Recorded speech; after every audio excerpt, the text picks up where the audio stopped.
Our next guests have the biggest viral video in the world right now with The Fox. We are thrilled to have them here tonight to perform it live for the first time on late night TV. Please welcome Ylvis!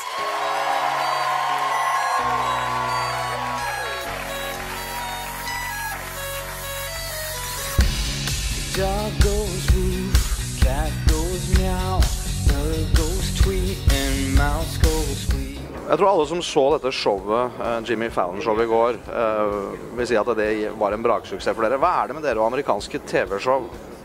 Vi bare elsker det. Nei, jeg tror at vi liksom, uansett hvor vi da, jo veldig opptatt av at vi skal prøve å lage noe gøy da, sånn at I går på Jimmy Fallon så fikk vi liksom snakket veldig mye med dem, og vi fikk liksom pirket I alt som vi hadde lyst til å pirke I av lydting og kostymeting, og fikk gjøre alt 2 ganger for å få... Altså, vi snakket med dem på forhånd fra Norge, og planlagte hvordan vi skulle gjøre ting, og vi fikk også lov å sitte etterpå og høre på lydting og ha vår mening om det, så det var veldig fleksibelt sånn sett. På en måte så burde vi, når noen ringer fra USA og sier at vi skal være med på Jimmy Fallon Show, så burde vi egentlig bare holde kjeft og være glad for at de spør. Og det vi jo på en måte, men vi jo såpass interessert I det vi gjør på da, at vi liksom, vi prøver å snike inn sånne spørsmål, what if we do something like this, og sånt da, og her opplevde vi å bli liksom tatt på alvor, de liksom diskuterer hvordan kan vi få dette til å bli fett. Og det jo veldig gøy at de gjør, det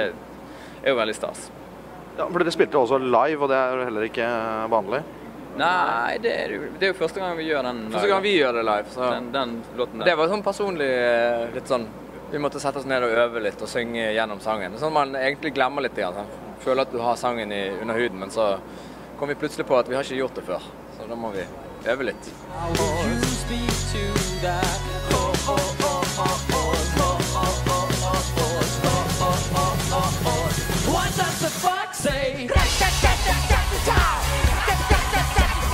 Hvem hadde ideen til at Fallon selv skulle komme I fullt revekostyme? Det vel en idé som vanskelig for oss å komme med.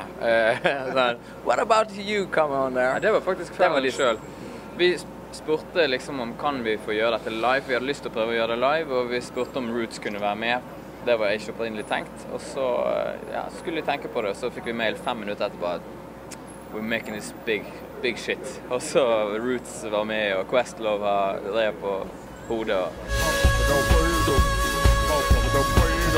Det som litt stas her jo at vi har jo veldig sånn, følerne ute på den amerikanske overfladiskheten, sant? For folk jo veldig sånn positive her borte, og det blir man sånn norsk sånn suring fra Vestlandet, så blir man jo veldig sånn, ok, mener du det du sier nå egentlig?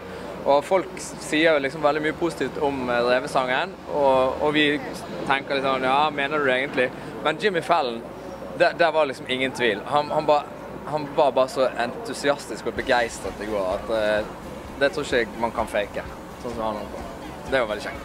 Hva tenkte dere når du så han I revekostyme? Hvordan synes du han så ut? Nei, det var jo utrolig komisk, fordi jeg hadde ikke sett ham før jeg faktisk hoppet bort til han da. Og det ga liksom litt sånn ekstra energi at han står der og ser så dum ut. Ja, vi har stått og øvd litt igjen, og så hvis du bare snur deg bort til det, så står Jimmy Fallon liksom det jo fett.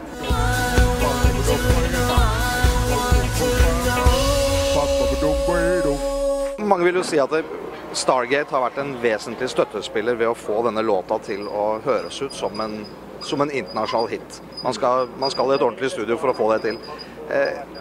Har dere planer klare for en oppfølging sammen med Stargate? Nei, det har vi ikke.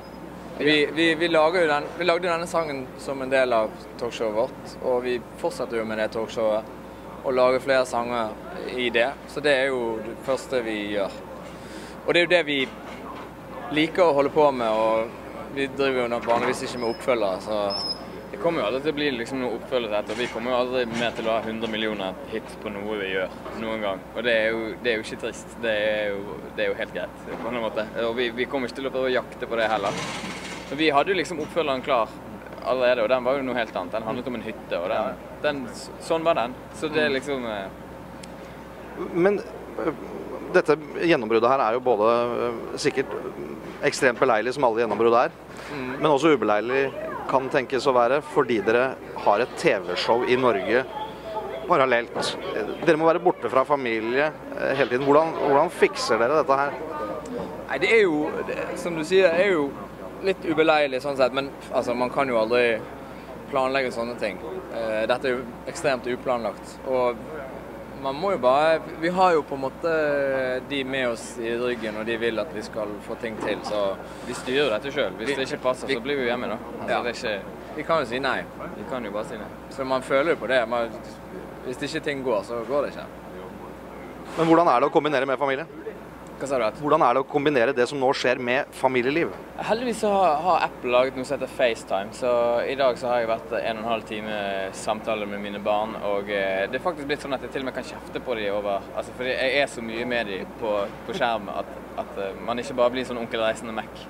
Så det går an å opprettholde ganske bra kontakt, og så må jeg bare kjøpe meg noe Lego av og til, så går det stort sett. De er glad i Lego. De er glad i Lego, ja. De har bygd noen helt syke ting etter hvert, oppe gjennom årene.